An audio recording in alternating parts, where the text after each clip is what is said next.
अब आ गया है समय बहस का, मंथन का, विचार का, सृजन का, योजना और चिंतन का। अब क्या करना चाहिए झारखंड को? अब आ गया है समय परिश्रम का, परिणाम का, दशा के बोध का, दिशा के ज्ञान का। अब क्या करना चाहिए झारखंड को? इस हेतु हमेशा की तरह दैनिक जागरण है आपके साथ। जानिए विशेषज्ञों की राय और पुराधाओं के अनुभव दैनिक जागरण की विशेष संपादकीय श्रृंखला में। आज ही पढ़ें और हिस्सा लें। दैनिक जागरण, अब क्या करना चाहिए झारखंड को? तो उस समय जो है यहाँ डीयू कॉलेज मैनेजमेंट कमेटी ने सोचा कि भी यहाँ स्कूल खोले जाएं। उस समय एनर्जी मिनिस्टर जो है वो अपने विक्रम महाजन जी होते थे। तो जिनके पिताजी डीएवी कॉलेज मैनेजिंग कमेटी के प्रेसिडेंट रहे कभी, उनका बहुत परिवार का बहुत बड़ा योगदान है। तो उन्होंने कहा भाई आप रिमोट एरियाज़ में भी कुछ स्कूल खोलो, केवल बड़े बड़े शहरों में क्यों वो कर रहे हो। तो उस समय जो है प्रोफेसर वेद व्यास जी ने ग्रोवर साहब को यहाँ भेजा और यहाँ कोई आने के लिए भी तैयार नहीं था। कईयों ने जवाब दे दिया तो उन्होंने एग्री किया। आकर के 4 स्कूल खोले। 4 स्कूल खोले तो नेचुरली काम करने के लिए तो फिर सहयोगी की ज़रूरत पड़ती है और सहयोगी भी ऐसे चाहिए जो डिपेंडेबल हों। ऐसा भी ना हो भी कोई रात को कपड़े उठा करके भाग जाए, ऐसा नहीं। तो खैर उन्होंने जो है हमें डीएवी कॉलेज मैनेजिंग कमेटी को लेटर लिखा कि जो है ये 3 आदमी जो है मुझे चाहिए, इनको जो है आप वहाँ जो है फ्री सेवा करने के लिए खूंटी एरिया में भेजिए। बेगर है ना? हाँ, बेगर का मतलब क्या था? भिखारी जी, कि मुझे भिखारी चाहिए, मतलब जो है जो दान इकट्ठा कर सके। And he is one of them. जो है कहने का ये है, तो हमारी जो है शादी हुई थी 1981 में और 82 में ग्रोवर साहब इधर आए थे। तो बाई चांस जो है बस स्टैंड पर मैं मिसेस सैनी उधर से आ रहे थे, शहर अम्बाला शहर से। हमने नैनोला के लिए बस पकड़नी थी और ग्रोवर साहब ने पता नहीं कहाँ के लिए पकड़नी थी, हमने नहीं पूछा। वो रिक्शा पर बैठे थे, माता जी भी थे, वो भी थे। मेरी समझ में वो दिल्ली आ रहे होंगे, उन्होंने कुछ सामान सा रखा हुआ तो हो सकता अभी रांची आ रहे हों। तो हमने नमस्ते की। नमस्ते सर। मिसेस सैनी कहने लगी ये कौन है? मैंने कही बाद में बताऊँगा क्योंकि उनको क्या मालूम था। तो श्रीमान काम करना है, सेवा करनी है। जी सर, करेंगे सर। कोई पता नहीं भी क्या कह रहे हैं ये, लेकिन एक होता ना विश्वास हो रहा है। नहीं, बुजुर्ग है, बुजुर्ग कह रहे हैं कोई बात। मैं जी सर, बिल्कुल सर। हैं जी? नहीं, कहाँ? मैं कहाँ सर? बिहार में। हाँ सर, जरूर करेंगे सर। क्यों? तो मतलब it was not from heart, it was just simply से यस सर, जैसे होता है कई बार हम होते हैं ना, एक सबकॉन्शियस उससे बोलते हैं। मैंने कहा हाँ सर, यस बिल्कुल ठीक है जी। और हमने नमस्ते की। वो अपना रिक्शा से इस साइड में, हम अपनी बस चढ़ करके हम अपने चले गए। तो this was the turning point. उन्होंने प्रेसिडेंट से बात की तो तुरंत जो है उन्होंने मुझे आदेश दिया कि भी पहले वहाँ रांची जाओ और फिर अम्फारा जाओ। और जो स्कूल की बिल्डिंग थी वो तो बिल्कुल ही जेल से वो थी, ऐसा लगता था जेल की तरह का। काम था, डिसिप्लिन को सुधारना था।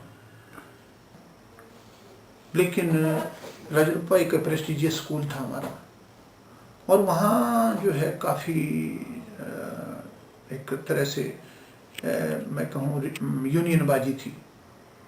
टीचर्स पढ़ाना ही नहीं चाहते थे, प्रिंसिपल को टिकने नहीं देते थे। जी, एक प्रिंसिपल छोड़ करके भाग गया, दूसरा कोई आने के लिए तैयार ना हो।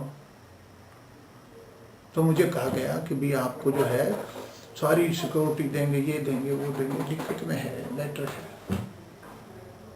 हाँ जी, गार्ड देंगे, फलाना देंगे। नहीं हाँ, मैंने कहा मुझे गार्डों की कोई आवश्यकता नहीं है। और जब मैं रिलीव हो रहा था वहाँ से, खिलाड़ी से, तो LMC मेंबर्स और teachers they were in tears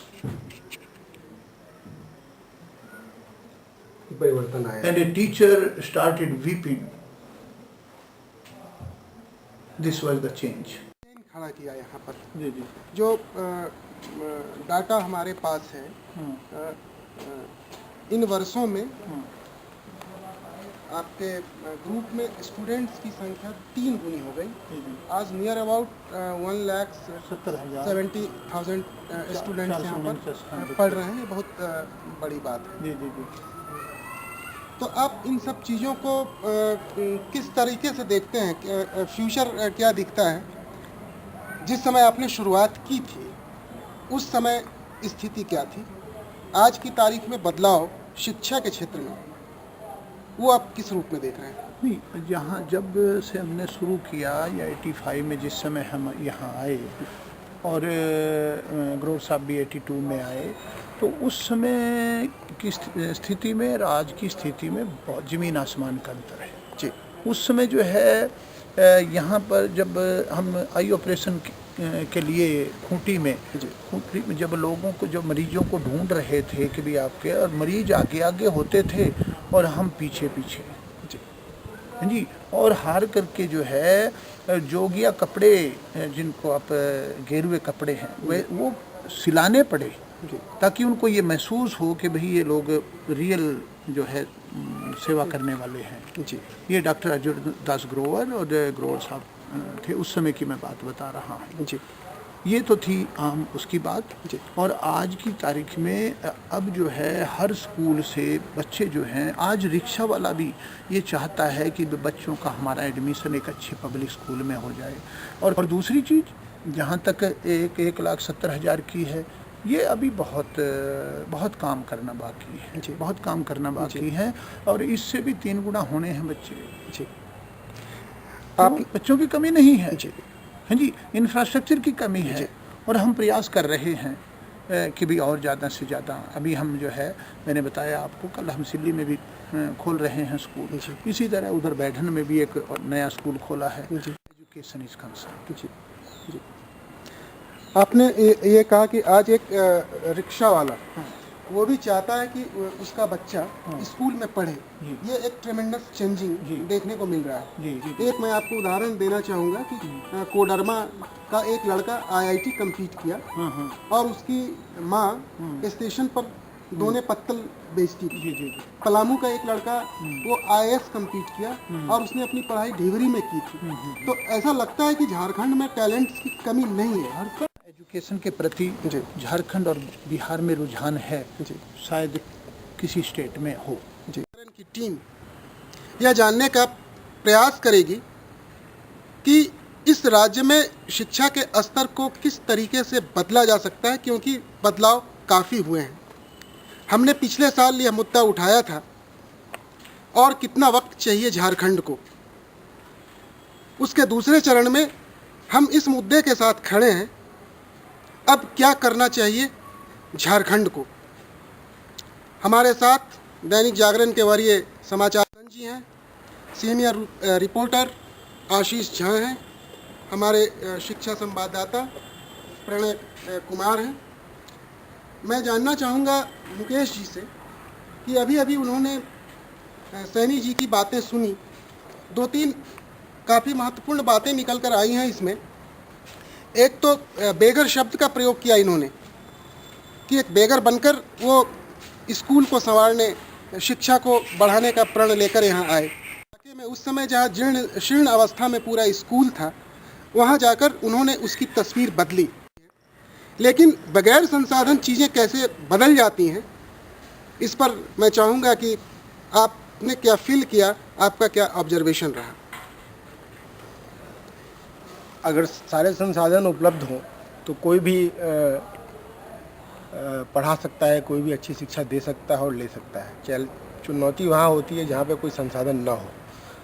जैसा कि अभी सैनी साहब ने बताया है कि बिहार और झारखंड दो ऐसे स्टेट हैं जहां शिक्षा के प्रति और पढ़ने के प्रति ललक यहाँ के विद्यार्थियों में बहुत ज़्यादा है, लेकिन यहाँ पे संसाधन नहीं है।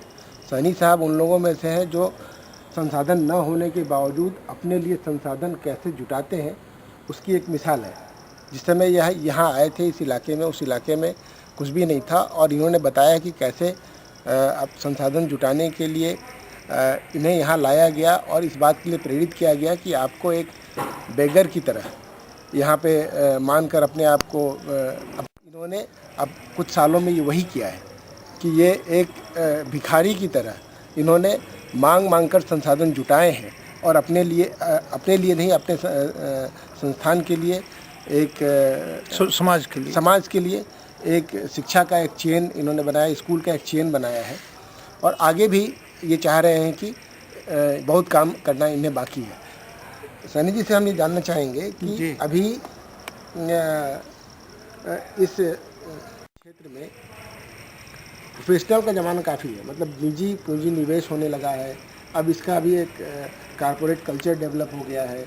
हम इसमें बड़े पैमाने पर अगर किसी को पैसा कमाना होता है तो वो इसमें पूंजी निवेश करता है और मुनाफा कमाने की इच्छा से स्कूल खोल रहा है।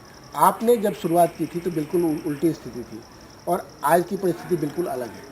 शिक्षा का प्रचार प्रसार तो आज हो रहा है, लेकिन उद्देश्य बिल्कुल बदल गए हैं और आपका उद्देश्य जो था और आज जिस उद्देश्य से जो उसको आप चुनौती मानते हैं या उसको अच्छा मानते हैं या उसमें कुछ और सुधार या उसके आगे बढ़ने के लिए कोई रास्ता क्योंकि जैसा आप ही बता रहे हैं कि भाई वो जो कारपोरेट हाउसेस हैं वो जो है पैसे के लिए हैं या उनका ध्येय थोड़ा सा डिफरेंट है। हो सकता है कि भी वो बहुत अच्छी एजुकेशन दे रहे हों, इसमें कोई संदेह नहीं, लेकिन वो जो है कोई लिमिटेड लोगों के लिए है जो चाहिए और उसी में ही, क्योंकि आपको ये भी शायद मालूम हो कि हमारे यहाँ जो यूनिट हैं, जहाँ भी यूनिट है तो उसी यूनिट में ही उस वहाँ का पैसा वहीं पर खर्च होना है, कहीं बाहर नहीं जाना है उसका पैसा।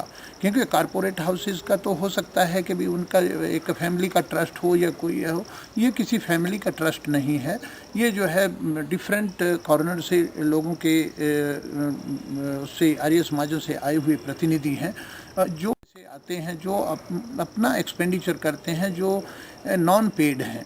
यदि आज भी जहाँ भी, चाहे गांव में स्कूल है, चाहे ज़िले में स्कूल है, चाहे गवर्नमेंट स्कूल है, प्राइवेट स्कूल है, सब लोग इस मिशन में लगें तो वो दिन दूर नहीं होगा कि भाई कोई बच्चा जो है अनपढ़ रहे।